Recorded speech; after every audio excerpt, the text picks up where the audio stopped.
여러분 안녕하십니까? 매주 금요일 날 찾아뵙는 김대호 이동호의 경제 토크 시간입니다. 이 시간은 대한민국에 나아갈 바, 대한민국의 방향에 관련된 정책이나 철학이나 여러 가지 내용들을 놓고 우리 김대호 소장과 더불어서 좀 큰 틀의 얘기를 해보는 시간을 갖고 있습니다. 지금 벌써 세 번째인가요? 네 번째인가요? 이게 지금 4차가 좀 돼요. 예, 4차죠. 겁니다. 예, 예. 예. 오늘 어떻게 보셨습니까? 지금 그 KDI 연구원장에 네. 그 홍장표 경제수석을 임명했더라고요. 예, 소득주도 성장 네. 정책을 입안했다고 하는 사람인데요. 부경대 교수를 갖다 하다가 청와대에서 경제수석 하다가 내려왔습니다. 예. 그리고 무슨 위원회 이걸 했거든요. 예. 그런데 이번에 이제 KDI 원장으로 임명이 됐더만요. 아마 오늘 뉴스였던 것 예, 같아요. 예. 와, 이거는 이제 소득주도 성장 이 정책, 그러니까 뭐 최저임금을 대폭 인상을 갖다가 하고 뭐 이게 핵심이죠, 사실. 그게 핵심이죠. 예. 원래는 그 임금주도 성장이었어요. 원래 그 ILO에서 2012년도 발표될 때 보니까 웨이지 레드에 그렇더라고요. 근데 어쨌든 임금을 소득으로 바꿔 가지고 이제 그냥 뭐 이 친구들 포장은 참 잘해. 예. 아니 뭐 포장이야 원래 이제 제일 잘하는 게 포장 전문가들이야. 내가 볼 때는 얘들이 잘하는 게 이제 뭐 정치 쇼하고 그 쇼에 이제 포장이 들어가는 거 아닙니까? 아, 그죠? 그래? 그다음에 이제 이걸 갖다 남 탓도 잘합니다. 아, 남 탓도 잘하더라고요. 이거 이명박근혜 탓이다. 어. 소득 그때 뭐 이렇게 일자리 주니까 뭐 비가 많이 와서 그렇다. 하여튼 별의별로 탓을 또 잘합니다. 그러니까. 그다음에 또 이렇게 적폐라 그래가지고 예. 지들 어떤 경쟁 상대에다가 온통이 이제 구정물을 험한 그렇지, 물 뿌려가지고 예. 뭐 아무리 지금도 그렇습니다. 애들이 이제는 그 집권의 어떤 명분이 있잖아요. 원래는 그럴듯한 이론이 몇 개 있었어요. 뭐 복지국가도 있었고 남북 관계도 우리가 뭐 확 그냥 뭐 포용하면은 뭐 개선될 거야. 뭐 이런 것도 있었고 그다음에 소득주도 성장이 있지 않습니까? 뭐 이러저러한 이론도 있었거든요. 지금은 모조리 다 파탄이 나버렸거든요. 그렇지. 하나하나 다. 뭐 예를 들면 포용해서 그러면 북한하고 뭐 협력한 북한이 핵 포기할 거는 핵 포기 안 했잖아요. 그러니까 말입니다. 그다음에 뭐 이렇게 임금 올리면 경제가 좋아진다. 그것도 지금 뭐안 됐잖아요. 그것도 그렇죠. 탈원전도 그렇습니다. 그렇지. 얘들이 그동안 뭔가 비전 내지 이론 정책으로 내세웠던 것들 중에 지금 남아 있는 게 거의 없습니다. 전부 다 초토화됐거든요. 뿐만 아니라 4대강도 보니까 네. 어제인가요? 제가 맞아요. 뉴스 보니까 예? 그 뭐가 그 뭡니까? 그 물을 다 빼버리니까 지하수가 말라가지고 그 지하수 완전 깊이 박으니까요. 네. 옛날에는 전기요금이 이제 농사 짓는 사람이 평균 2만 원 내다가 이제 지금 20만 원 낸다. 글쎄 봐 10배가 올랐더라고요. 아니 근데 그 중에서 이제 제가 볼 때는 제일 그 해악이 직접적 해악을 갖다가 이렇게 끼친 게 바로 그냥 소득주도 성장 소득주도 정책인데 그래서 이제 주 40시간 우리는 지금 일주일에 1시간만 일해도 일자리 취업자 한 사람으로 잡거든요. 아, 그러니까 취업자 통계가 굉장히 잘못된 거군요. 아 그렇습니다. 아니 이제 그거는 OECD 이제 이렇게 그 기준인가요? 가 이제 그렇게 써요. 어. 아 그거는 OECD에서는 사람들이 다 자발적 선택으로 생각하는 거예요. 뭐 1시간을 일하든 5시간을 일하든 10시간을 일하든 간에 자발적 선택으로 보기 때문에 이런 문제가 별로 안 생기는데 우리 같은 경우는 일하고 싶은데 못하는 사람들이 그야말로 그냥 뭐 죽지 않기 위해 가지고 하는 경우가 많아요. 근데 이제 OECD와 같은 기준으로 딱 하니까 우리가 일자리가 많이 부풀려져 보이는데요. 이거를 갖다가 주 40시간 이상 풀타임 있지 않습니까? 예. 근데 주 1시간씩 일하는 사람 40명을 합치면 이게 그렇지. 40시간이지 않습니까? 그죠? 그러니까 이제 이런 기준으로 하니까 일자리가 200만 개 정도가 증발했어요. 엄청나게 증발한 거거든요. 그러니까 주 40시간 풀타임이라는 건 사실상 정규직이잖아요. 네, 그렇습니다. 그렇죠. 그러니까 그 정규직이 증발해 버린 거죠. 중요한 건. 그러니까 사람들이 그렇습니다. 그래도 제대로 일해야 생활비를 받는 거죠. 주 1시간 일해 가지고는 먹고 사는 수가 없잖아요. 네네. 그러니까 정규직에 일해야 그래도 자기 꿈도 가지고 생활도 영위할 텐데 그러니까 주 40시간 일하는 게 정규직인데 그게 200만 개가 없어졌다는 얘기죠. 근데 야. 정규직하고 일치되는 건 아닙니다. 뭐 어쨌든 그래도 뭐 예컨대 60시간을 일한다. 그러면 이제 1.5인분이잖아요. 그죠? 근데 이제 주 1시간 일하면 40분의 1이잖아요. 그죠? 근데 이제 이 정부가 이제 예산 풀어 가지고요. 알바를 무지하게 많이 만들었잖아요. 강의실 불 끄는 거, 그다음에 뭐 산에 가 가지고 무슨 줍는 거, 한 별의별 일자리를 다 만들었거든요. 그런 식으로 일자리를 엄청 분식을 했어요. 그래서 이제 노인들도 보니까 뭐 이렇게 네. 그 길거리에 그 뭡니까 그 쓰레기 줍는 일들을 다 나눠줬더라고요. 하여간 뭐 우리 가보면은 이게 뭐 이상한 사람들이 막 서서 일 아닌 일을 하는 경우를 많이 보는데, 그러니까 그런 식으로 해가지고 일자리를 엄청 부풀렸는데, 이제 그런 사람들은 예컨대 뭐 주 5시간짜리 예컨대 뭐 10시간짜리 막 있을 거 아닙니까, 그죠? 그렇게 해서 이제 일자리를 부풀려 놨는데, 근데 이거를 갖다 주 40시간 기준으로 쫙 해보니까 200만 개 없어졌다는. 사실상 200만 개가 없어진 거죠. 야, 참 근데 그 주범이 바로 이제 어쨌든 소주성이죠. 소주성이고 그 이론가 핵심 이론을 댄 사람이 홍장표인데 네. 이자를 지금 KDI 원장을 시켰네. 그러니까 KDR라는 건 상징성이 있잖아요. 아이 그래도 대한민국의 그 박정희 시절에 이제 그 이 경제 발전을 하는 데 있어서 KDI가 아주 정말로 중요한 어떤 이론적인 어떤 이론과 베이스, 정책의 어떤 백업을 갖다가 한 그거 아마 대한민국 최대의 싱크탱크라고 말할 수 있어요. 그렇죠. 세계적으로도 알려진. 그리고 제가 네. KDI 연구원에 부원장했던 분들하고 이제 몇몇 좀 친한 분들이 있는데 네. 요즘 무슨 일을 하십니까 물어보니까 1년에 상당 기간은 방학이나 여름이나 겨울 때요. 네. 그 다음에 방학은 없겠지만 겨울 때 아프리카 같은 나라를 방문한답니다. 아프리카에 가서 거기에 고위 관료들하고 미팅해서 한국의 경제 성장 네네. 경험 있잖아요. 네네. 이것을 구체적으로 지도하고 있더라고요. 그렇습니다. 그리고 새마을 어떤 운동, 예, 새마을 뭐 운동뿐만 아니라 하는 경제 거고. 성장 정책을 어떻게 했는지, 인프라를 어떻게 갖췄는지 이런 것들을 구체적으로 지도하고 있어요. 그렇죠. 그러니까 우리가- KDI가 사실은 대한민국의 한강의 기적을 전 세계에 전파하는 역할을 하고 있더라고요. 그렇습니다. 근데 거기에 지금 저런 엉터리 같은 선수를 앉혀놨어요. 어떻게 될까?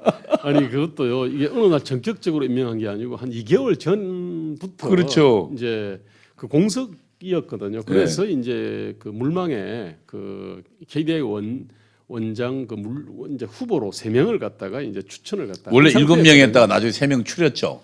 그 중에 이제 홍장표 있었고요. 그다음에 이제 그 우천식 박사라고 비전 2030을 입안하는 등 이른바 우리나라 어떤 거시 어떤 경제 사회 정책에 대해서 가장 오랫동안 하신 분이 있습니다. 그래요? 예, 우천식 박사. 그러니까 원장감이 있었군요. 있었죠 당연히 내부에서. 그렇지 없을 리가 없지. 그다음에 또 이제 젊은 사람 한 사람이 있었는데 이거를 갖다 근 2개월 이상을 갖다가 이렇게 결정을 안 했어요. 그러다가 이제 바로 이제 어저께 아마 저녁쯤 돼가지고 아마 결정한 것 같아요. 제가 볼 때는 이거는 이제 거의 어떤 막가자는 것 같아. 뭐 그렇지 막가자는 거지. 옛날 노무현 대통령이 그 뭡니까 그 검찰들 모아놓고 검찰이 반발하니까 이쯤 되면 거의 막가자는 거지요라는 건데 지금 사실 국민들 입장에 딱 그 이야기가 할 타이밍이네요. 진짜 이제 막가자는 거죠. 그리고 이제 그 이제 막가파 정부처럼 이제 막가파 정부다. 지금 예컨대 말입니다. 앞으로 이제 뭐 권력 비리에 대한 수사를 하려 그러면은 저기 법무장관 그렇지. 승인을 맡아. 이 말도 안 되는 짓거리를 그러니까 검찰청법 위반이더라고 그것도. 검찰청법은 범죄를 인지하면 수사하도록 돼 있더라고 검사가. 그 만약에 안 하면은요. 네. 그 직무유기지. 직무유기가 되더라고요. 예. 근데 이자들은 이제 그런 짓거리를 막 하잖아요. 또 조국이 뭐 책도 냈다 그랬는데. 아 그래요? 아니 지금 점점 이게 막가파 정권으로 지금 계속 바뀌고 있는 것 같아요. 아 정말. 자, 그래서 오늘은 이제 그 사실은 인간의 자유와 행복의 원천은 일자리라는 일자리죠. 이게 이제 그 스웨덴의 그때 3인당 당수 모네 셀린인가 뭐 하여튼 그분이 이제 한 말인데 근데 상식이죠. 아니 그 우리 그 과거에 관자의 글에도 보니까 식족 연유의 예의 염치를 안다 이랬더라고요. 그러니까 식족이라는 게 뭡니까? 먹고 사는 거니까 네. 결국 일자리죠. 그렇습니다. 예, 결국 일자리가 있어야 그 다음에 사람이 도덕도 챙기고 다른 사람을 돌보기도 하고 예의 엄치도 챙기지. 먹는 게 예를 들면 결국은 일자리가 없어져 버리면 결국 사람이 생존을 위협당하면은 그 다음에 사람은 어떻게 변할지 모르잖아요. 각박한 사회로 되고 하니까. 네, 그렇습니다.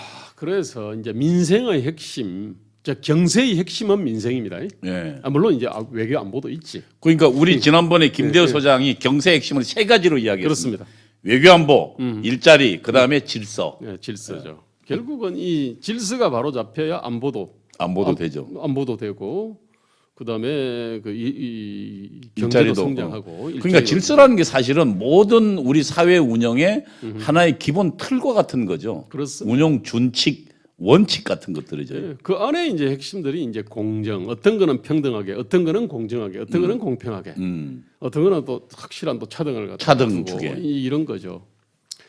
근데 민생의 핵심, 그러니까 경제의 핵심은 민생이고 민생의 핵심은 일자리고요. 그래서 지금 현재 제가 오늘 우리나라 일자리 통계를 가지고 좀 말씀을 좀 드리는데, 아이, 궁금하네요. 우리 진짜 현재 우리나라 일자리 개수 있잖아요. 개수로는 한 2,400만 개 됩니다. 인구는 5,100만이잖아요, 그죠? 일자리 개수는 한 이제 2,400만 개 되는데 그게 이제 일하는 사람들이란 얘기죠. 전체 근로자들. 예. 예, 아니 뭐 일자리 개수하고 개수. 취업자 수하고 조금 다르긴 좀 거의 다르네. 같습니다. 거의 비슷하죠. 예컨대 뭐 제가 여기 와서 만약에 여기 만약 임금을 받는다. 그다음에 또 딴 데 가가지고 또 뭐를 해서 좀 받는다. 그러면 일자리 개수는 두 개로 보이는 겁니다. 자, 그 일자리 개수가 2,400만인데 그 중에서 이제 1,950만 개 정도는 임금 근로 일자리입니다. 이게 핵심이죠. 대부분 아마 임금을 갖다 받을 거 아닙니까, 그죠? 그렇죠. 근데 이제 그 통계를 일자리 행정 통계라고 있습니다. 일자리 행정 통계, 임금 근로 일자리 그 소득 통계 이게 있는데 하나는 작년 말, 하나는 이제 올 초. 이게 2019년 통계, 이 통계는 크기 때문에요. 2019년 통계를 이게 결국은 올해 초, 2021년 초에 이제 생산을 합니다. 자, 그래서 이제 오늘 그걸 자세히 볼 건데요. 예. 이제 좀 넘어가죠.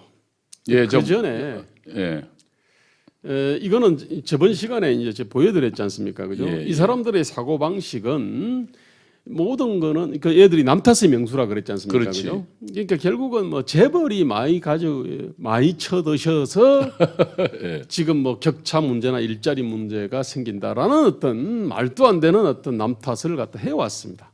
그거를 갖다가 이제 그림으로 이제 그려가지고요.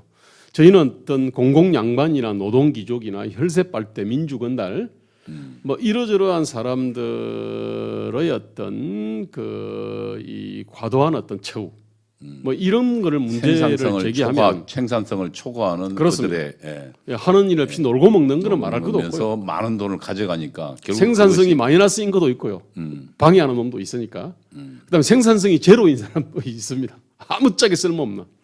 그다음에 생산성에 비해 가지고 100을 일하고 500을 받아가는 이제 이런 존재들을 갖다가 이제 뭐 공공양반, 노동기종, 민주건달, 뭐 혈세빨대 뭐 이런 식으로 이렇게 개념을 했는데 그거를 갖다가 박근혜 정부 시절에 그걸 줄이려고 이제 그때 이제 노동개혁, 공공개혁 이걸 갖다 시도를 했지 않습니까? 했죠. 그랬는데 거기에 대해 가지고 이자들은 이런 그림을 갖다 그린 겁니다. 뭐 다 이거 재벌이 다 쳐드셔서 이제 문제인데 왜 우리를 문제 삼냐 이런 거였습니다.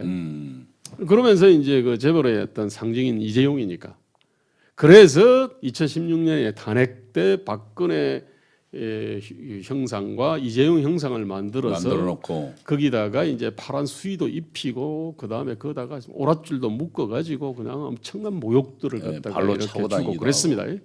이게 다 뭐냐면은 그 당시에 노동귀족의 핵심이 민주노총인데 민주노총이 자기 책임을 전가하기 위해 가지고 그 이재용을 갖다 앞세운 거였거든요. 그렇게 해서 이제 성공을 해버렸습니다. 이자들이. 그래서 지금은 이제 더 아주 이제 어렵게 됐는데요. 넘어가겠습니다.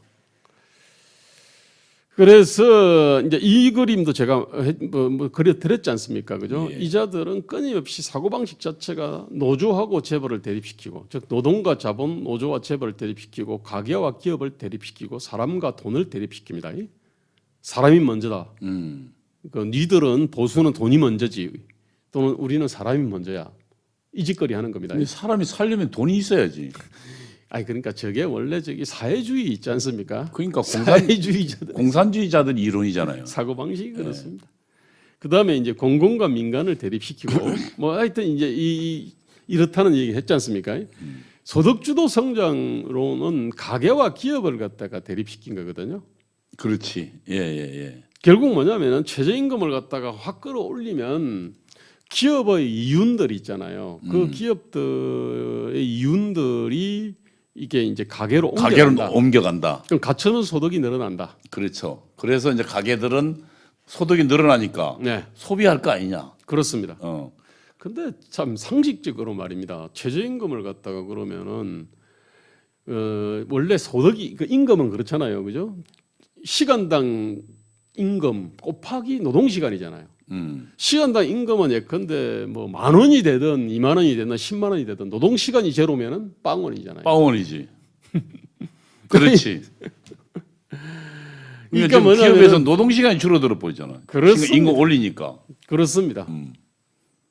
아니 그래서 이게 말이 안 되는 건데 이자들이 그러니까 시애틀에 대한 예. 시애틀 실험이 있었잖아요. 아이고, 곳곳에서 예. 실험 그러니까 많았어요. 워싱턴대 보고서 보니까 네, 그 노동 시간이 1,440시간이 줄어버렸다랍니다.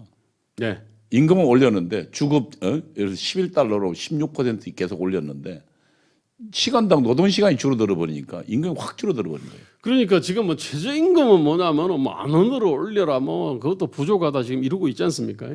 근데 노동 시간 있잖아요. 여기에 대해서는 규제를 할 수가 없잖아요. 그렇지. 의무적으로 사람을 갖다가 예컨대 뭐 10시간 이상 써, 20시간 이상 써. 그럼 이제 공산주의로 가는 거지 뭐. 그렇지. 일 안 하면서 그냥 거기에 그냥 죽치고 앉아 있는 거지. 뭐. 그러면 일자리 배급하면 되는 거지. 아니 그리고 그 우리 김대호 소장님이 주로 하는 표현대로 포크레인 그걸 가지고 한 명이 할 거를 1,000명 10,000명한테 숟가락 나눠줘 가지고 그거로 땅 파라고 할 수도 있겠네. 그렇습니다. 그럼 아니, 원시 사회로 넘어가는 거죠. 예? 이미 그것도 딴 나라에서 다 해본 겁니다. 실패를 했는데 그것도 우리 가장 지척에 북한에서 지금 하는 거잖아요. 그렇지. 북한은 당이 어떻게 보면 뭐 기업소라든지 그 일자리를 지정해 주거든요. 참 이게 그거로부터도 도저히 배우지를 갖다가 이제 그 못하고 있는데. 아니 그리고 북한의 공사 현장 보면 뭐 네네. 당이 나서고 그러면은 뭐 청년 노력 도움돼 가지고 전부 삽 들고 나와 가지고 예? 근데 우리나라 노동 현장에 가보면 사람이 별로 없잖아요. 그렇습니다. 큰 기계들이 그냥 파고 다 하고 나면 그러니까 우리나라 그 건설 현장에 가보니 정말 사람이 많이 안 보이더라고요. 그래서 북한은 선전하잖아요. 우리는 그 실업이 없다 그러잖아요. 세금도 없다 그럽니다. 실업도 없고 세금도 없는 지상낙원이래. 그러니까 저게 지금 그러면은 결국은 그 저 심리 기저가 뭡니까? 좀 설명을 좀 해주시죠. 이 사람들은 그러니까 결국은 자기들이 선이고 정이고 보수는 이거는 악이고 또는 사다 이런 사고 방식을 갖고 있거든요. 이게 자기들은 사람을 중시하고 이자들은 보수는 이윤을 중시하고 부자편이다. 뭐 이런 식의 사고 방식을 갖고 있고 거기다가 말입니다. 자기들은 어떤 이 민족 편이고 평화 편인데 보수는 외세 편이고 전쟁을 갖다가 좋아한다. 하여튼 이게 좀 상식적으로 말이 안 되는 어떤 사고 방식들을 가지고 있는 게 참 이렇게 참 OECD 국가 중에서 이렇게 말도 안 되는 어떤 이 철학과 가치를 갖고 있는 집권당이 있는지 정말로 없을 겁니다. 그렇지. 근데 문재인은 가는데요. 이재명은 이보다 더 하거든. 이재명의 어떤 사고 방식은요. 이것보다 훨씬 이런 사고 방식이 더 철저합니다. 이게 또 저열하죠. 저열하지. 아니 이제 뭐 자기가 저열한데 남을 더 저열하게 만들면은 자기가 괜찮아 보이잖아. 제가 죄사함을 받지 않습니까, 그죠? 그러니까 남을 갖다 훨씬 더 저열하게 봅니다. 지금도 뭐냐면은 뭐 친일 부역자를 숙청해야 된대. 지금도 그 얘기하고 앉았습니다. 아유, 그래서 이제 이게 저번 시간에 제가 잠깐 짚었는데 오늘 좀 예. 새로운 얘기 좀 하겠습니다. 예, 예. 좀 넘겨 보시죠, 뭐. 자, 이게 더불어민주당 이게 뭐 소득주도 성장론은요. 이게 문재인 정부에 의해서 채택은 됐는데 그 전에 이제 그런 유의 사고 방식들이 있었고요. 2016년 그때 총선 때 그때 더불어민주당은 777 플랜, 37 플랜으로 양극화해서 이런 그래? 얘기를 했거든요. 그런 얘기가 있었나요? 아, 예. 아니 근데 원래 이게 굉장히 어떤 중요하게 어떤 이게 그 핵심 간판 정책이었습니다. 그때 뭐냐면은 뭐 가계 소득을 갖다가 뭐 비중 70%로 끌어올리고 요게 소득주도 성장론의 핵심입니다. 이게. 그러네. 가계소득을. 그다음에 노동소득 분배율을 갖다가 또 70%로 올리고 뭐 중산층을 갖다가 70%로 늘리고 뭐 이런 거였습니다. 그 핵심 수단이 뭐냐면은 뭐 대통령 직속으로 불평등해소위원회 설치. 뭐 지금은 불평등해소위원회가 아니라 일자리위원회를 설치를 했고 일자리위원회를 문재인 대통령이 5월 10일 날 취임하자마자 제일 먼저 결재한 게 일자리위원회 설치안이었어요. 그리고 상황판도 만들었지. 그거 한 2주 뒤에 만들었지. 근데 지금 여러분 뭐 상황판 다시 보신 적 없잖아요. 일자리위원회는 뭐 하고 있죠? 놀고 먹겠지 뭐. 쟤들 월급만 받고 있나? 뭐 그렇겠지. 그 일자리 상황판 좀 보여달라고 한번 청원 한번 해보시죠. 일자리 상황판 공개 좀 해라고. 그렇지. 하여튼 그러고 뭐 그다음에 대기업 사내유보금 과세 이건 말도 안 되는 또 이거는 이제 뭐 기업이나 경영을 하는 사람들은 이거는 완전히 말도 안 되는 거다라고. 그러니까 다 사내 알고 있어요. 유보금을 기업들이 그냥 현금을 쌓아놓은 거로 생각하고 있더라고요. 그러니까 말입니다. 그야말로 경제 백치들이죠 사실. 네. 사내 유보금이 현금을 쌓아놓은 게 아니죠. 아니고 이 여러 가지 기자재들이 있잖아요. 아니 그러니까 돈 벌어 가지고 배당하고 남은 거거든요. 뭐 이리저리 그 이제 뭐 임금도 주고 배당도 하고 남은 거. 근데 문제는 요거는 이게 투자도 많이 하지 않습니까? 투자도 해야 되죠. 뭐 공장을 짓기도 하고 기계 설비를 갖다가 새로운 기계 설비 도입하기도 해야 되고요. 그런 것들도 다 이게 사내 유보금 항목으로 잡힙니다, 사실. 그렇지. 그러니까 새로운 설비를 도입한 것도 사내 유보금 항목 잡힌 거죠. 근데 그거를 지금 전부 현금 쌓아놓고 노동자들 안 주고 있다고 저렇게 선동한 거잖아요. 이제는 이제 그 선동도 안 할 겁니다. 황당하니 이제 지들이 생각해도 말이 안 되죠. 자기들 생각에도. 아니 문제는 이런 자들이 어쨌든 권력을 갖다 잡아가지고 몇 년을 4년 이상 4년을 끌고 와서 4년 이상 됐네. 이 나라가 이게 성할 수가 없죠.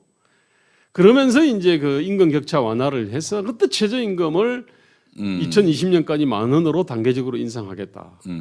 그 다음에 이제 비정규직 정규직 전환으로 하겠다.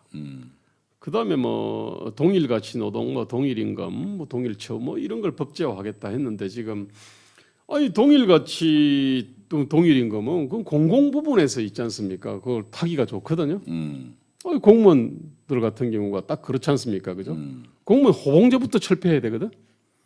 근데 호봉제 철폐 안 하지 않습니까, 그죠? 그렇지. 그러니까 딴 데다 그렇지. 동일 가치면 그렇지. 공무원이 예를 들면 나이 든 공무원이랑 젊은 공무원 같은 일 하고 있으면 앞에 일선에서 같이 하고 있잖아요. 네네. 예를 들면 동사무소에서. 네네. 그러면 예를 들면 나이 든 직원이 있다 치더라도 그럼 똑같이 임금 줘야 되잖아.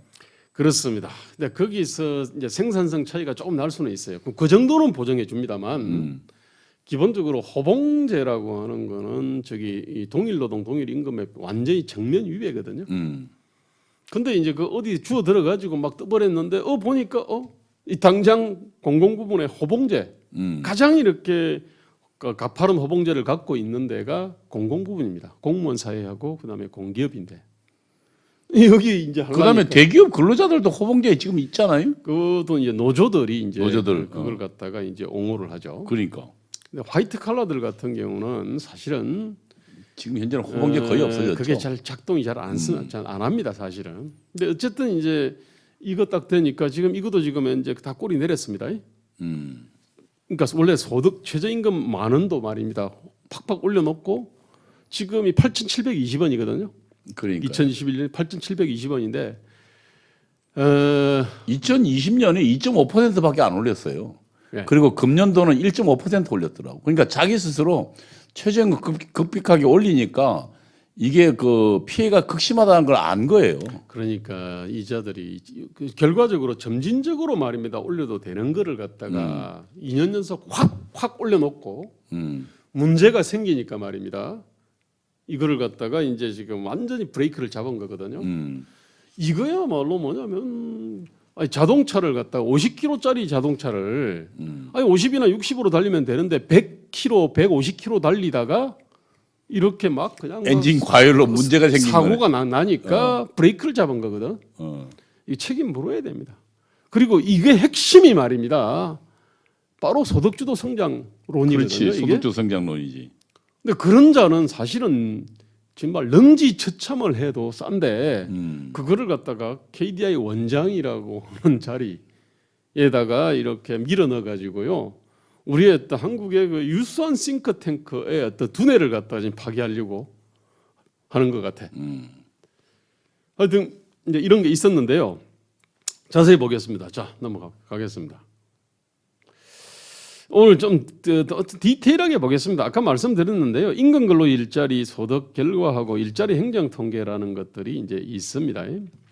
이게 우리나라에서 제일 정확한데 이게 이제 우리 이제 4대 보험 있잖아요. 국민연금, 건강보험, 고용보험, 산재보험에 들어있는 사람들. 그다음에 뭐 직역연금, 공무원연금, 군인연금, 사학연금, 우체국연금에 들어있는 사람들. 하여튼 뭐 요런 사람들을 갖다가 이제 다 이렇게 다 자료를 활용해서 이거 정확한 자료입니다, 이게. 그런데 이제 여기에 빠진 사람들이 있는데 특수 형태 근로자라고요. 그다음 뭐 골프장 캐디부터 시작해서 학습지 교사라든지 이런 분들은 여기서 빠집니다. 왜요? 4대 뭐 안 내나요? 특수 형태 근로자는 이 사람들은 뭐냐면 근로자인지 아닌지가 애매하거든. 이게 그렇지. 독립된 사업자로 볼 수 있거든요.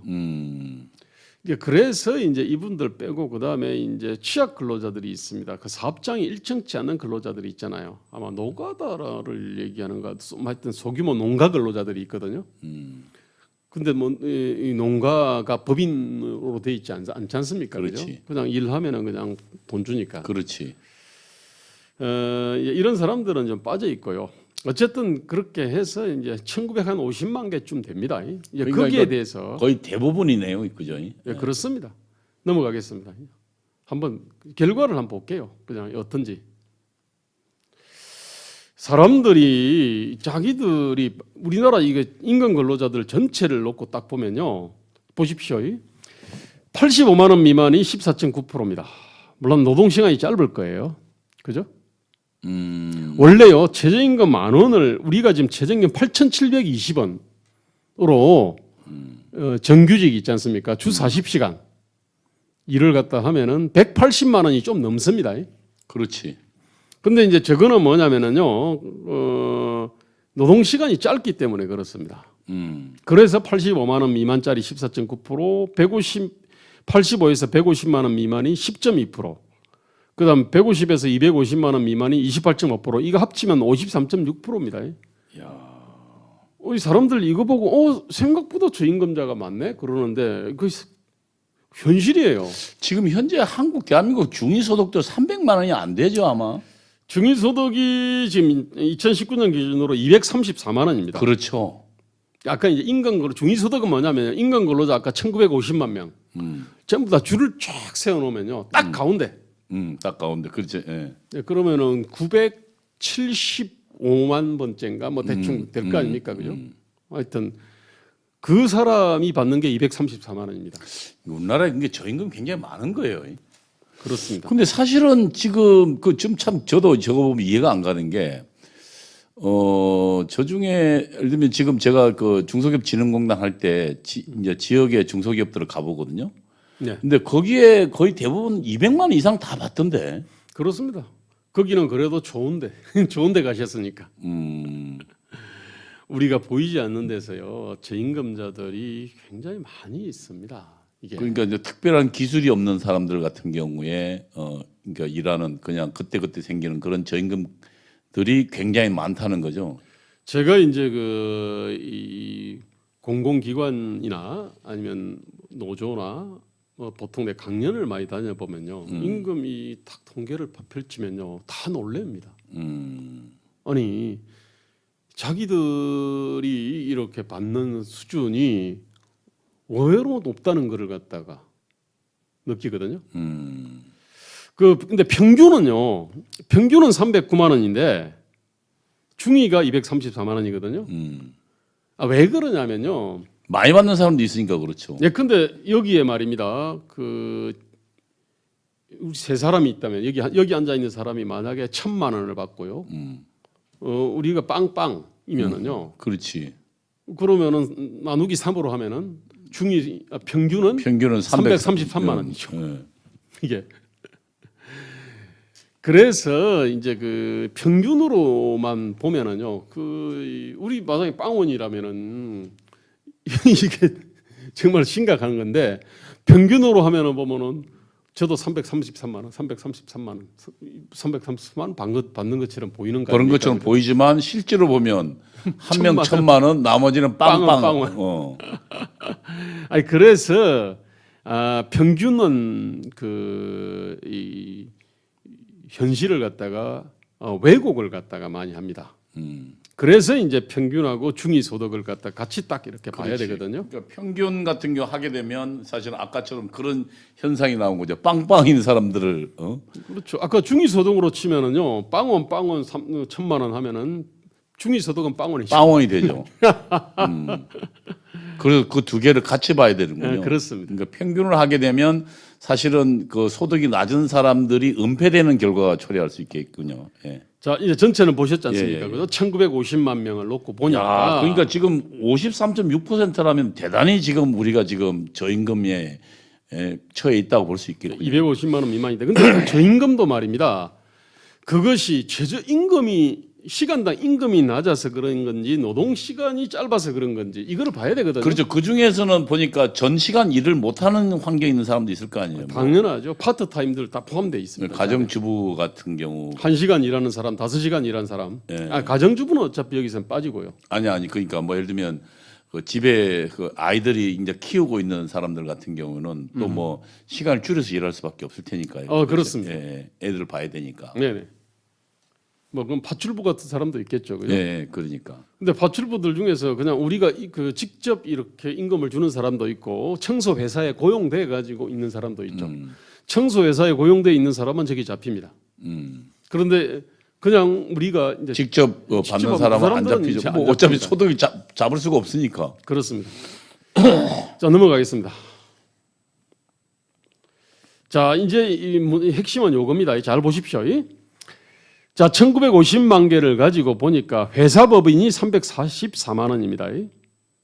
그다음에 회사 이외 법인이 322만 원, 정부 비법인 단체가 334만 원, 개인 기업체가 178만 원입니다. 야, 개인 기업체가 훨씬 작군요. 근데 잘 보십시오. 정부는 알잖아요. 그죠? 뭐 중앙행정기관, 국회, 법원, 지방자치단체, 국가국립학교가 다 정부로 잡힙니다. 근데 비법인 단체를 보세요. 법인격이 없는 각종 단체나 모임인데 동호회, 동창회, 후원회, 종친회, 입주자 대표회. 이거 임금이 높을 수가 없지 않습니까? 이게 이쪽은. 그렇죠. 근데 정부하고 비법인 단체를 갖다가 그냥 묶어버려요. 아, 그래? 자, 그리 되면요. 정부만 떼어내면요. 아마 제일 높을 겁니다, 이게. 그런데 정부하고 비법인 단체를 갖다가 이렇게 딱 엮어버리니까 탁 떨어져요. 아, 그러니까 저거 통계 조작이네요. 약간의 분식성이 있습니다. 그러니까 제가 볼 때는 분식성 있네요. 정권이 교체가 되면요. 제일 먼저 저런 식으로 자꾸 정부의 어떤 그 공무원들이나 공공기관 직원들의 수준을 갖다가 낮추려고 막 통계를 갖다 엉뚱한 거 낮은 거하고 막 섞어버리거든요. 저거를 갖다 먼저 분리를 좀 해야 돼요. 저거 따로 떼내야지. 아니 어떻게 정부하고 비법인 단체하고 함께 묶어놓죠? 하여튼 그래서 저도 참 저 약간의 농간이 있을 거예요. 그러니까 이게 통계 분식도 심하군요. 그렇습니다. 예. 이게 통계를 통해 가지고 이게 세상을 바라보는 창인데 그 창 하나를 닫아버렸으니까. 정직해야지. 근데 지금 보십시오. 저기서 회사법 다시 올려보세요. 자, 돈을 버는 데는 기본적으로 회사법인이 아닙니까, 그죠? 그렇지. 그다음에 개인기업체가 돈을 법니다. 근데 정부하고 비법인 단체는 돈을 쓰는 데거든요. 그렇잖아요. 그다음에 회사 이외의 법인 보면은 재단법인, 사단법인 이런 것들도 보면은 기본적으로 돈을 갖다가 이제 쓰는 데라고 볼 수 있습니다. 기본적으로 그렇지 않습니까? 그렇지. 근데 보면은요, 돈을 실제로 버는 데가 회사법인하고 개인기업체인데 여기서 개인기업체들이 보면은 터무니없는 어떤 이 저임금이지 않습니까, 그죠? 그런데 돈을 버는 게 아니고 이 사람들이 번 돈을 가지고 세금을 걷어 가지고 하거나 아니면 기부금 받아 가지고 또는 내는 그 쓰는 데 있지 않습니까? 그런 데가 오히려 지금 더 높게 나오는 거 아닙니까, 그죠? 비영리 기업, 네. 정부 이런 데가 다 전부 세금 가지고 하는 데 아니에요? 네, 그렇습니다. 비영리 기업. 그러니까 우리가 보면 사실은 비영리 기업이 중소기업보다 월등히 좀 높다는 것들도 이것도 좀 사실은 문제거든요. 이상하죠. 아니 이게 이제 우리 근원적 문제들이 있어요. 자, 넘어가겠습니다. 자, 산업별로 쫙 뜯어보면요, 우리나라 고임금 업종이 보십시오. 전기, 가스, 전기 및 공기조절 공급업 이게 제일 높습니다. 635만 원입니다. 그다음에 금융 및 보험업 618만 원입니다. 국제 및 외국기관, 그다음에 광업, 정보통신업이 있습니다. 자, 그 좀 밑으로 내려가면은 제조업 있고, 그다음에 공공행정, 국방 및 사회보장 행정 이게 이제 그 일종의 그 공무원들이 있는데, 그다음 제일 낮은 데를 보십시오. 숙박 및 음식업이 제일 낮습니다. 144만 원입니다. 그렇죠.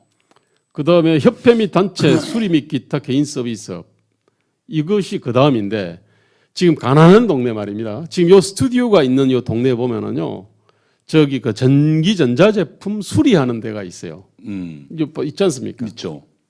거기가 이제 아주 제일 낮게 나옵니다. 그다음에 농업, 임업, 뭐 어업이 있고, 그다음에 사업 시설 관리 및 사업 지원 및 임대 서비스 이게 뭐냐면은 아파트 경비들이 이 안에 들어가 있습니다.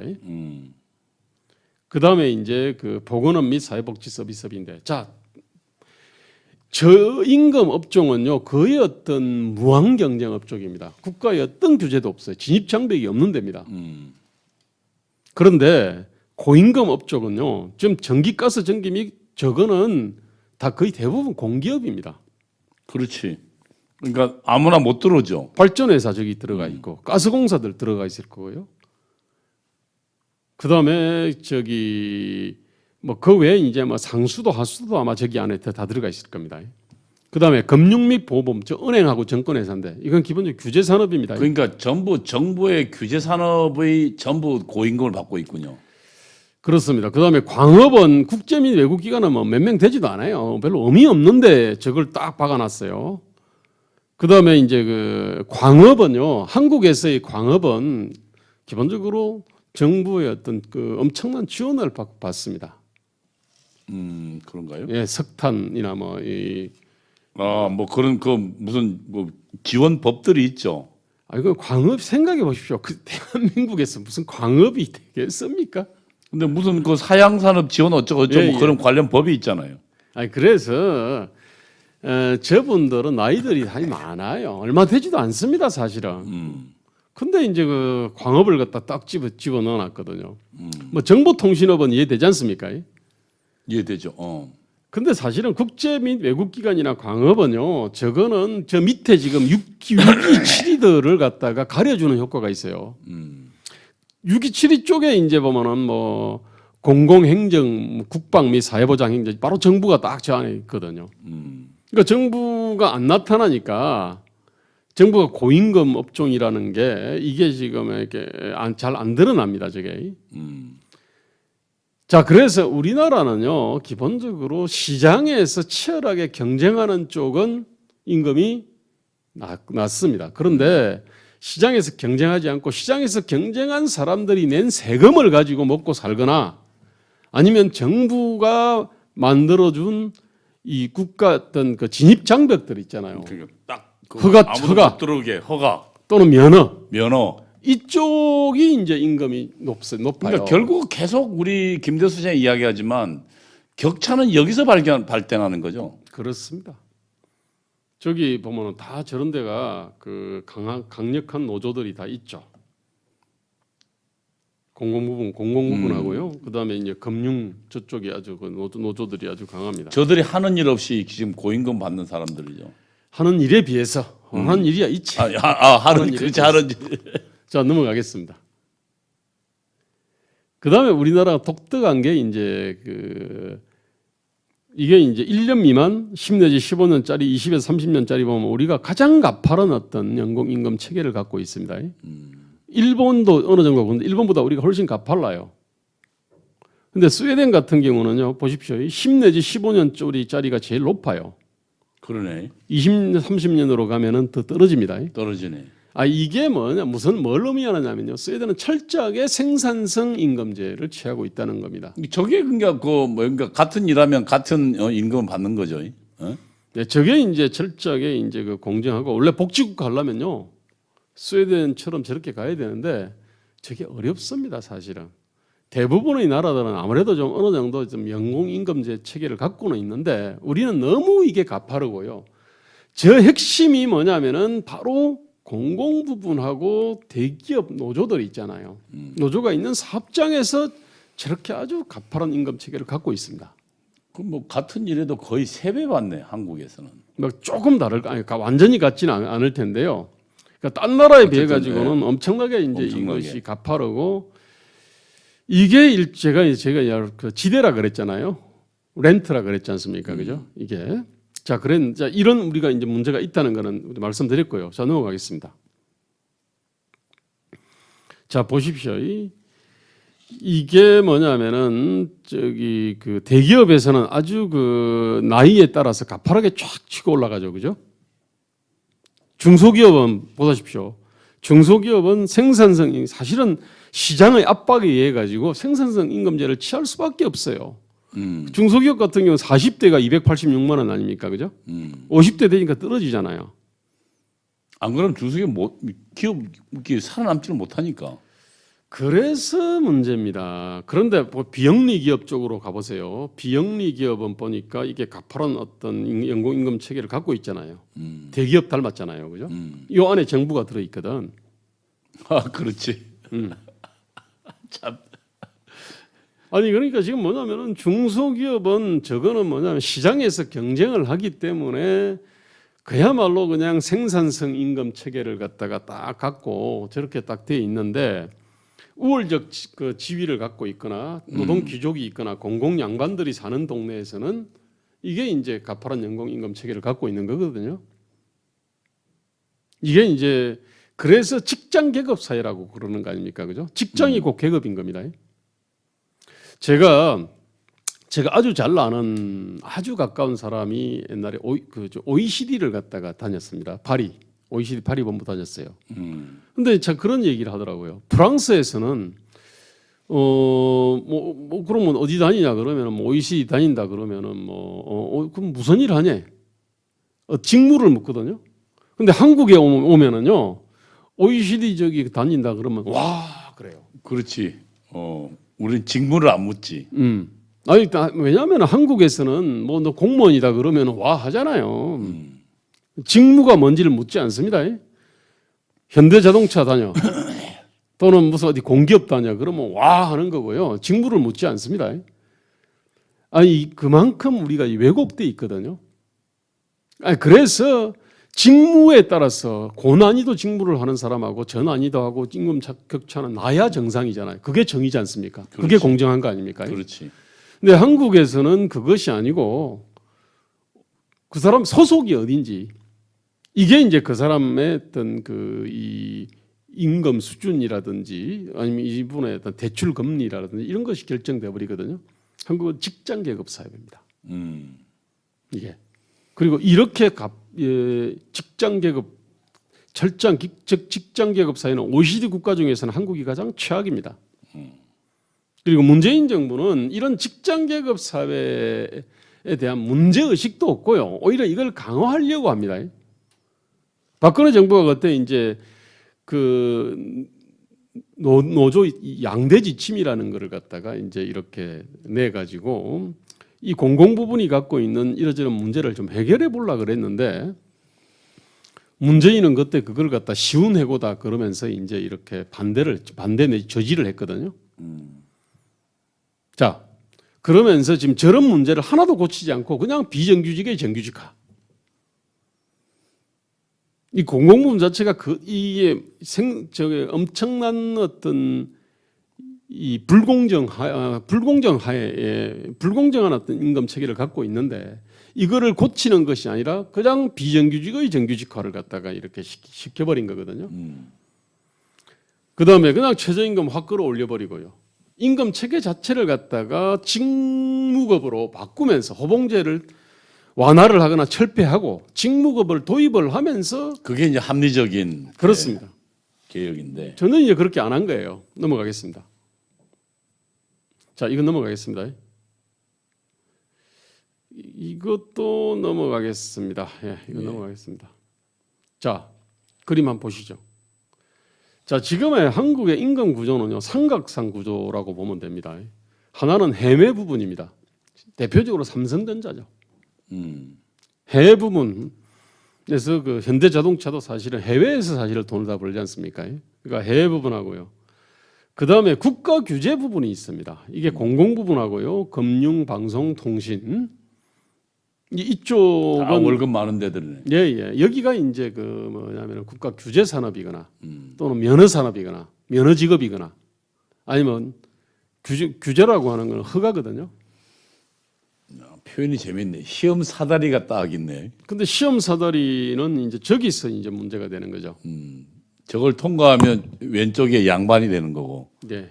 그래서 평생 한번 통과 못하면 그 사람은 평생 지금 저렇게 저임금에 시달려야 되는 거죠.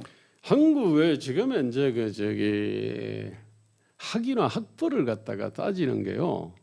한국은 한 사람을 원래는 사람을 알려면은 써봐야 되거든요. 써보고 나서 뭐 1개월 또는 6개월이든 1년 대충 써보고 나서 이제 사람을 판단할 수 있는데 한국은 원칙적으로 그냥 정규직 채용을 하면은 이거는 정년 보장을 해야 되거든요. 그렇지.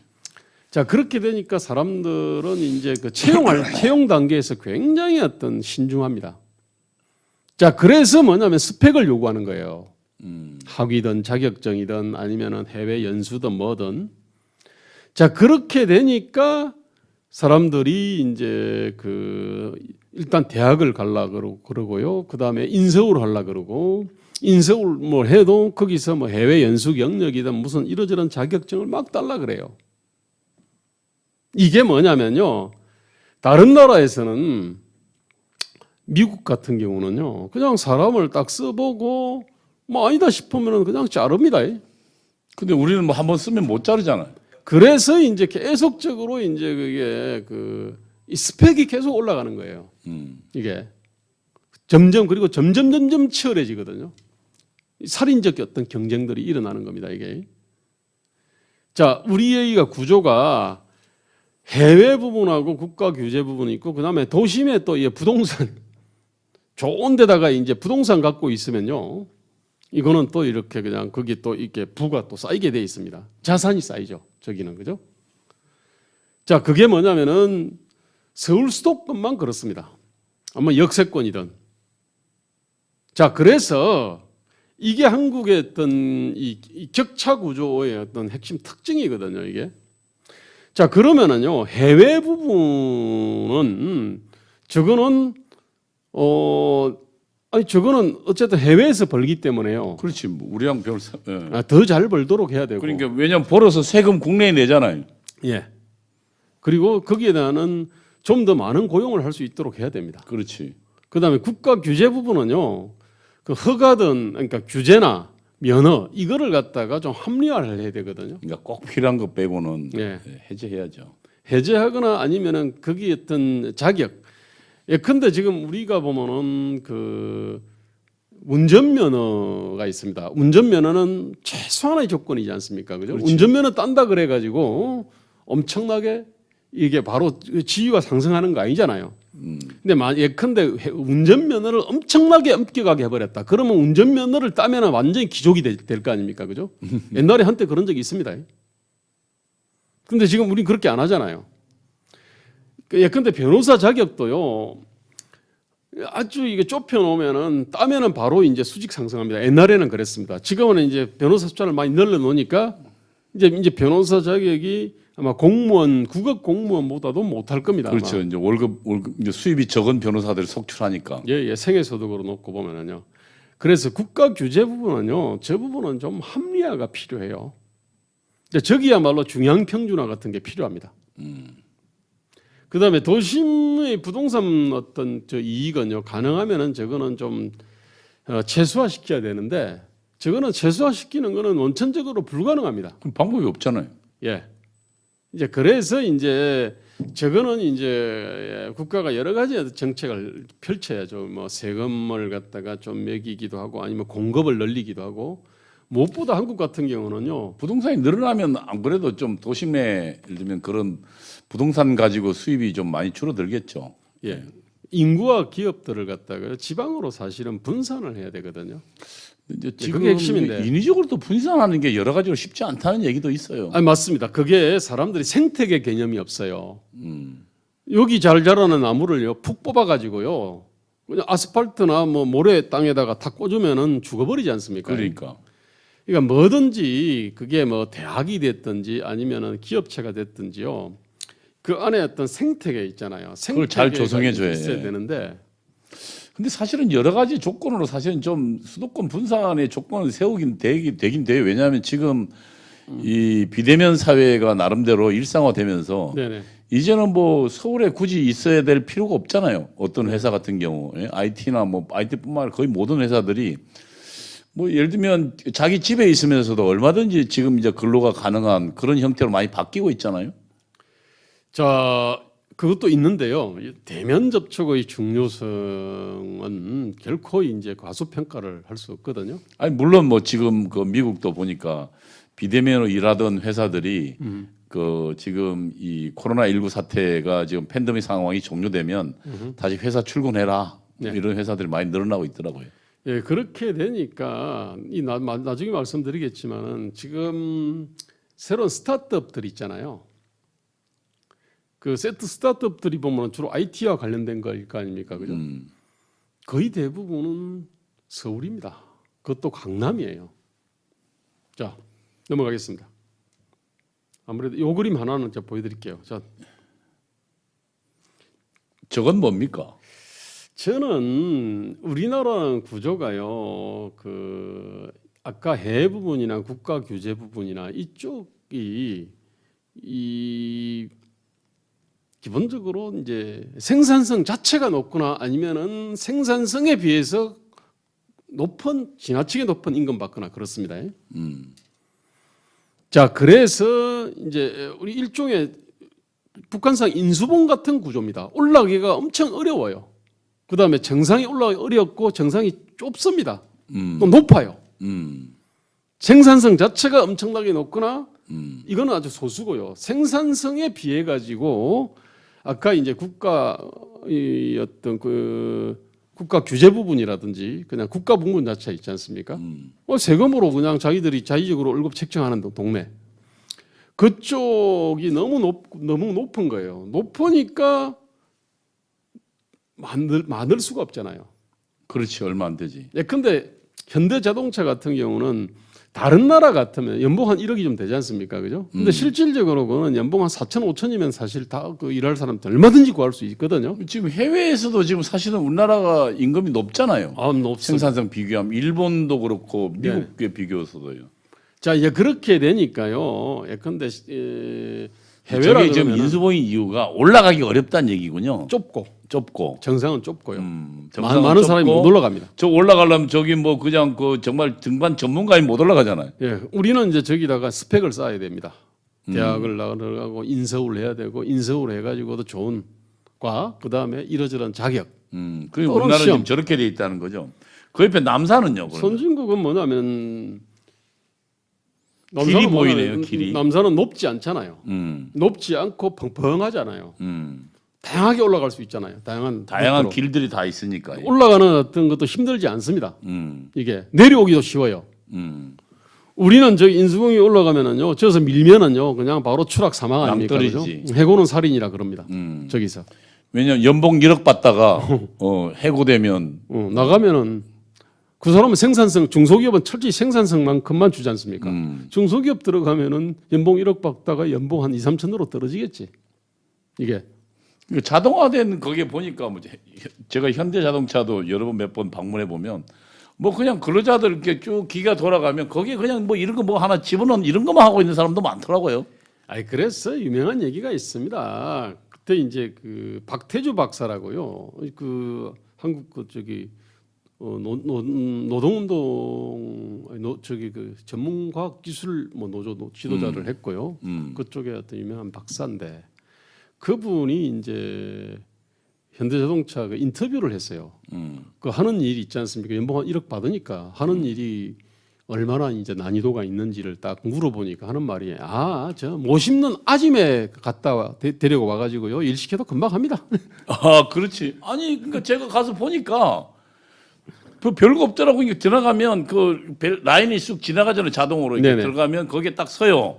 서면 어떤 사람은 이제 그 가지고 뭐 이렇게 조이는 것만 하고, 네. 그러고 그냥 넘어가더라고요. 그래서 그게 이제 시장에서 만약에 공정한 자유로운 시장에서 만약에 이제 이거 일할 사람을 갖다가 만약에 이렇게 산다면은 연봉 3천 4천이면 충분히 사거든요. 근데 이제 연봉 1억을 갖다 받지 않습니까? 네. 자, 그래서 이게 이제 그 엄청난 지대가 있다 보니까 이 사람들은 이제 거기서 만약에 혹시 구조조정하면은 해고는 살인이다 그러면서 결사하게 그러면은 돼 있습니다. 예? 그 우리가 지금 선진국형으로 바뀌려면 어떻게 해야 됩니까? 기본적으로요 생산성 임금제를 딱 하면 되거든요. 생산성 임금제라는 게 구체적으로 어떤 얘기죠? 하는 일만큼 받는 건데 자 예를 그러려 들어서. 그러면요 고용 자체를 유연화시켜놔야 됩니다. 그러니까 결국은 또 고용 유연성으로 돌아가는군요. 네. 고용과 시간의 유연성이고 어. 근데 이제 너무 유연하게 되면은 충격이 크잖아요. 그죠? 그럼 충격을 완충하기 위해서는 사회 안전망을 갖다가 좀 더 두툼하게 좀 깔아야 그러니까 돼요. 정부가 사실은 그런 안전망을 까는 데 그렇습니다. 역할을 해야 되죠. 그리고 또 혹시 나온 사람들은 새로운 기술을 배울 수 있도록 네. 그래서 새로운 재취업할 수 있게 도움을 주게 하고 그렇습니다. 그다음에 재취업 준비하는 기간에는 나름대로 정부가 어쨌든 극빈층에 떨어지면 안 되니까 그런 것에 돈을 쓰고 대신 기업은 어쨌든 유연하게 해서 네. 그 사회에서 어쨌든 국제의 경쟁력을 가지고 일해서 네. 열심히 해외 나 돈 벌게 하고 그렇습니다. 그 변돈 세금 내게 하고 네. 그 세금 받아서 정부는 또 안전망 구축하 그래야 선순환이 되겠군요. 예, 그러니까 기업에 쉽게 들어가서 쉽게 나올 수 쉽게 들어가기도 쉽고 나오기도 쉬워야 그다음에 남산처럼 나오기도 쉽고 쫓아내기도 쉽고 그래야 그리고 나머지 부분은 그때 이제 정부가 돈을 세금을 써야 되거든요. 그런 그렇죠. 일들에 두툼한 이게 사회 안전망 딱 깔아놓고 두툼하게 깔아놓고 그리 되면은 이제 기업은 철저하게 실력주의로 갑니다. 생산성에 따라서 임금을 갖다 주게 돼 있거든요. 자 그렇게 된다면요. 우리가 이렇게 그냥 뭐 대학에 가가지고 가서 뭐 스펙 쌓기 위해 가지고 굳이 이렇게 인서울 안 해도 되잖아요. 그렇습니다. 그다음에 실력만 있으면 되니까 실력만 뭐, 있으면 되니까. 고졸로도 그리고 또 얼마든지- 열심히 일할 의욕만 있고 열심히 일만 하면 네 그럼 평가를 받을 거 아닙니까? 기업에. 그렇습니다. 예. 자 그러면 해고는 살인이다 이런 소리도 안 나오고요. 음. 그다음에 어떤 살인적인 어떤 집 경쟁도 일어나지 않고 그다음에 뭐냐면은요 한국은 지금 고용을 기피하게 만들어놨거든요. 한번 그러니까. 채용을 해놓으면은 생산성보다 높은 임금을 평균까지 되니까. 줘야 되니까. 자 그러면은 기업 그리고 그거 입장에서는 제대로 잘못 관리하면 또 그 기업 쪽 감옥 가야 되잖아요. 그러면은 고소당하고. 기업은요 그러면 사람 안 쓸라 그럽니다. 그러니까 그러면- 지금 현재 문제는 결국은 네. 저런 식으로 인수봉식으로 어쨌든 오르기도 못하게 만들어 놓고 올라가도 몇 명 되지도 않고 나머지는 그럼 전부 다 밑에 바닥에서 키워야 되잖아요. 이제 올라가려고 이제 줄 타고 그러니까 뭐 스펙 쌓고 지금 쌓기 안 하면 노량진 고시학원 가가지고 그냥 뭐 아니 5년 10년씩 시험 치고 우리 젊은이들이 엉뚱한 데 시간 보내고 있는데 저러면 안 되고 선진국처럼 올라가기도 쉽고 또 내려오기도 쉽게 만들고 내려왔을 경우에는 정부가 사회 안전망을 잘 구축해서 그러니까 그런데 사실 돈 써야 되는 거죠. 그래서 뭔가 우리 사회가 기업은 활력이 넘치게 하고 그렇습니다. 대신 정부 사이드에서는 그런 두툼한 안전망을 만들어서 그렇습니다. 이게 서로 보완적인 역할을 할 수 있도록 그렇습니다. 그것이 우리 지금 김대호 소장이 이야기하는 보다 선진국 사회겠군요. 그게 예. 어떻게 보면은 우리 일자리 문제, 격차 문제를 해결하는 기본 어떤 그 원칙이거든요. 이게 바로 정의입니다. 예, 마무리를 좀 해주시죠. 예. 아니 이제 저게요. 그 알만한 딱 들어보면 이게 상식이지 않습니까, 그죠? 그렇죠. 그리고 전문가들도 다 저 얘기를 하고 있어요. 그런데 저리 되면은 이제 이런 뭐 노동기득권하고요. 노동기득권의 핵심에는 공공부문 종사자들하고 노동귀족들이 있습니다. 민노총이 있는 겁니다. 자, 저들이 맡고 있는 거죠. 예. 이거를 갖다 돌파를 하려 그러면은 정말로 이제 이렇게 소명 의식이 있고 용기와 강단이 있는 그런 정치 지도자가 필요하거든요.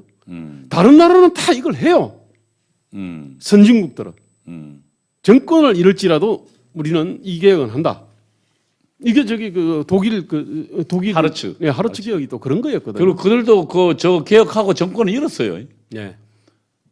호주도 마찬가지더라고. 호주도 그러니까 나름대로 진보 정권이 개혁하고 네. 결국 정권을 뺏겼지만 어쨌든 그래도 개혁을 해서 나라는 살았죠. 이게 원래는 노무현만 하더라도요 노동과 관련해서는 기본적으로 그러니까 과감하게 하려고 하지는 않았습니다만 그래도 하려고 노력은 했습니다. 이명박 박근혜 정부 노력은 했어. 문재인 정부는 완전히 지금 다 거꾸로 가버렸어요. 이게 아니 그래서 이게 지극히 어떤 좀 비정상이 너무 지금 이제 극심해졌거든요. 그러다 보니까 나라가 지금 출산율이 말입니다. 옛날 100만 명 태어나다가 지금 이제 27만 명 막 그렇거든요. 엄청나게 이게 떨어졌잖아요. 문재인 정부 들어오고 나서 더 급격히 떨어져 버렸습니다. 노무현 정부하고 박근혜 이명박 정부까지는 그래도 한 40만 명대가 유지가 됐어요.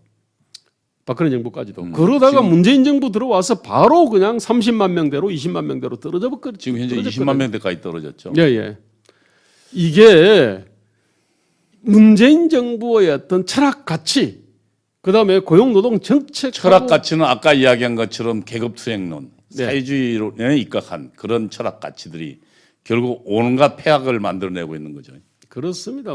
남 탓하고 뭐 걸핏하면은 전부 다 이명박 박근혜 탓하고 이런 거에다가 그다음에 노동자들이 어려운 거는 자본이 많이 쳐드셔서 그렇다라는 어떤 말도 안 되는 사고 방식들 그런 철학 가치 그다음에 소득주도 성장 정책 쓰레기 정책들 있잖아요. 그런 것들 때문에 우리 어떤 청년들은요 완전히 지금 이제 기회와 일자리의 죽음의 시대가 돼버린 거예요. 기회와 희망의 사막지대에 던져버린 겁니다. 사막으로 만들었어.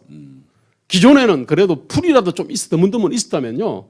이번에는 완전히 사막으로 만들어버렸거든요.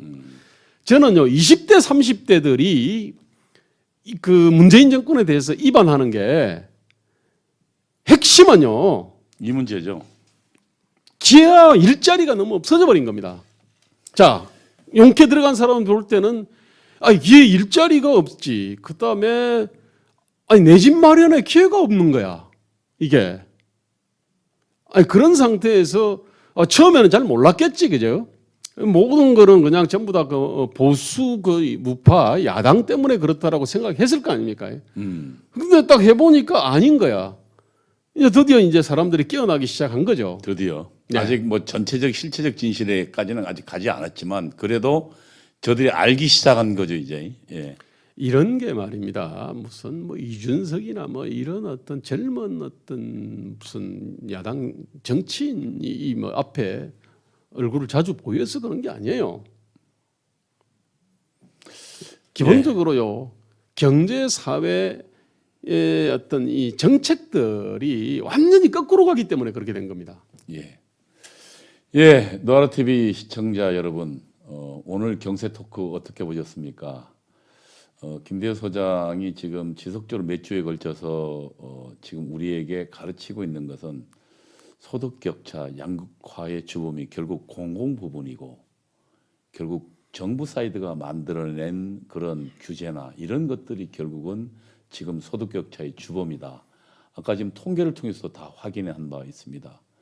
그리고 지금 현재 우리가 대한민국이 청년들에게 절망적 사회로 가고 있는 것은 결국 노동 부분들이 유연화되지 못하고 기업이 청년들을 쓰기를 힘들어하기 때문에 결국 그것이 우리 청년들에게 시장에 나오자마자 직장을 찾아보지도 못하고 절망으로 나락드는 우리 사회를 정말 희망을 잃는 사회로 만드는 주범이다.